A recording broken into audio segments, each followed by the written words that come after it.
What do Rihanna and volunteers doing a bake sale have in common? Carry on listening to find out more. Hello, my name's Omar and I'm going to take you through the principles of what a social entrepreneur is and how to start a social enterprise. And if that sounds big, let me break it down. I want to begin by simply answering the question, what is a social entrepreneur? A social entrepreneur is someone who's interested in starting a business for the greater good rather than just the maximization of profits. Some produce environmentally friendly products, some help an undeserved community, while some focus on philanthropy. Have a look in the picture on the screen to get an idea of the different kinds of social entrepreneurs.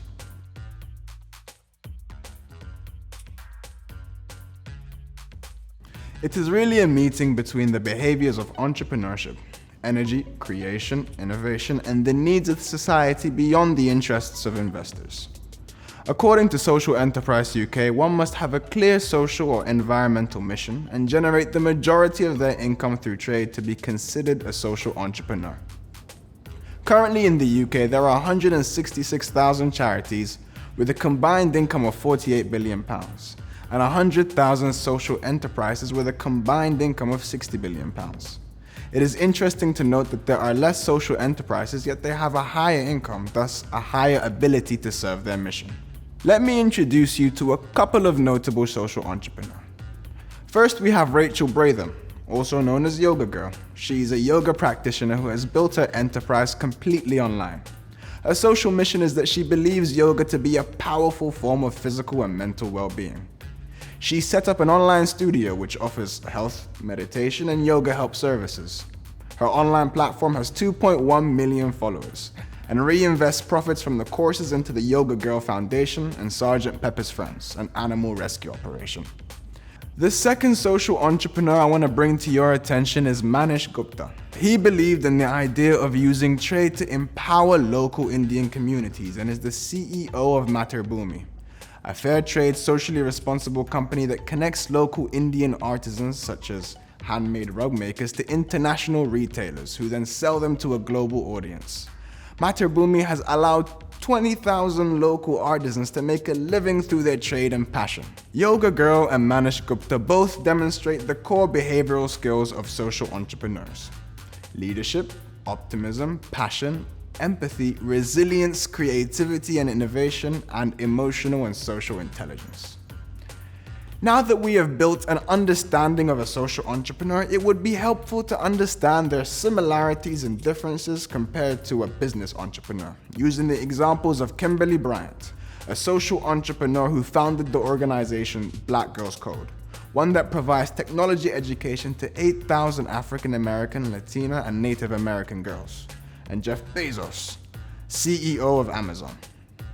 Firstly, the similarities. Although the final aims are different, both are focused around making profits. Both entrepreneurs must find means to finance their enterprises. Amazon has the world's biggest market, which I'm sure most of you have used, whilst Kimberly Bryant relies both on philanthropy through donations and sales from her online store to finance the enterprise Black Girls Code. Both entrepreneurs must be aware of how to mobilize resources, such as human, considering the management of employees. Amazon has 1,335,000 employees and must manage all of them to maintain productivity. Kimberly Bryant hires 22 people in her team who help provide many educational programs such as artificial intelligence and blockchain, and also allows for public involvement through volunteering. And volunteers can take many roles, from instructors to helping through social media. Whilst on the surface there are many similarities, key differences exist on how they both deliver upon their missions. Business entrepreneurs get their funding from venture capitalists, shareholders who expect a return, whilst philanthropy can play a major role in fundraising social entrepreneurship, with the donors having to share the same mission. Whilst Black Girls Code does partner with companies like Google and IBM, these companies do not see a financial return. It is not an investment, but a donation. Business entrepreneurs use profits to grow their company and pay shareholders. Amazon's profits allowed Jeff Bezos to go to space, whilst social entrepreneurs will use their profits to further their ability to achieve their social mission. The profits made from the Black Girls Code shop are reinvested into educational projects, putting BIPOC girls through STEM education. How they measure success is also different. Jeff Bezos is the richest man in the world, thus he is successful. Kimberly Bryant sees a success as putting young black girls through STEM education, a very male-dominated sector where currently only 3% are women of color. At this part of the set, I would like to share with you my personal journey as a social entrepreneur. Alongside my mother, we founded the organization Jackal in 2018 with the social mission of uplifting the health and well-being of women and children in Sudan. This began through simple conversations between my mother and I about a desire to do good in Sudan, our home country. There were a lot of matters that we knew people would like to get educated on regarding health and mental well-being, but there was just a lack of expertise in Sudan. My mother, being a doctor in the United Kingdom and Saudi Arabia, knew she was able to link experts to Sudan through online webinars. We then decided to charge people who wanted to attend the webinars in order to fund our projects, and as we progressed and got larger, we were able to secure funding from donors who believed in our social cause. Pre-COVID times, the focus of our organization was empowering women of local communities. One example was providing scholarships for women training to become wet nurses. FGM is something that is unfortunately prevalent in areas of rural Sudan. This is due to a lack of education and trained professionals to help deliver children. Many people just don't know that this is harmful, and we believe rather than sending someone to the villages to tell them not to do this, it's much better to empower local communities by educating the women who live there directly, both protecting future girls and providing women with jobs. One project which is near and dear to my heart is the Suad Bilal Scholarship, one that we have just started on the 21st of September, named after my grandmother who recently passed. We are aiming to put 10,000 girls through school by the end of next year. During COVID, of course, we switched aims and goals towards things like providing masks and hand sanitizers to hospitals that were severely under-equipped.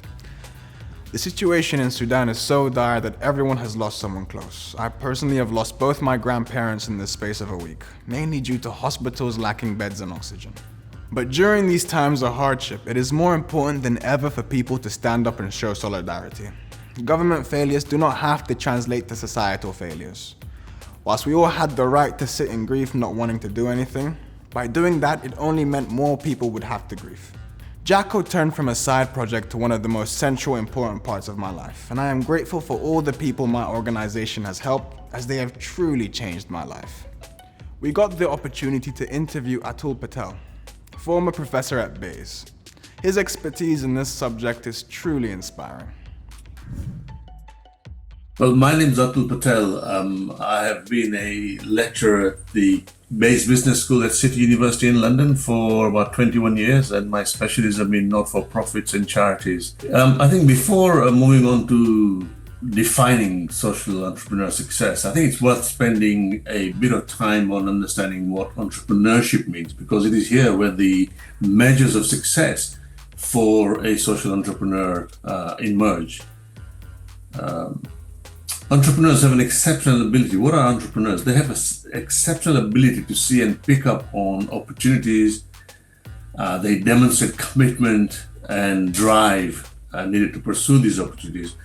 And they have a kind of an unwavering willingness to take huge risks. They have a deep understanding of the context they operate in or where the opportunities are. That is, where are the current gaps in the environment that they are operating in? A social entrepreneur is the same, except while the entrepreneur serves a market that can comfortably afford a new product or a service and create personal financial gain for investors and owners of an enterprise, a social entrepreneur neither anticipates nor organizes themselves to create substantial financial gain for themselves or their investors. 5 or 6 key things I think that are slightly different from any other enterprise. First of all, finding the money, finding the funding for it. Who's out there, who's going to invest in your idea, in your enterprise. So there's a huge barrier about overcoming suspicion. Producing high quality products or services is a key challenge for social enterprises and social entrepreneurs.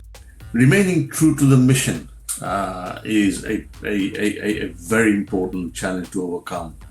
because if we're not keeping an eye on the mission, we might drift into other areas. So, what did you set out to do in the first place? What was the change you were trying to achieve? Never ever forget that. Never ever take the eye off the ball. Lack of clarity in message is another challenge.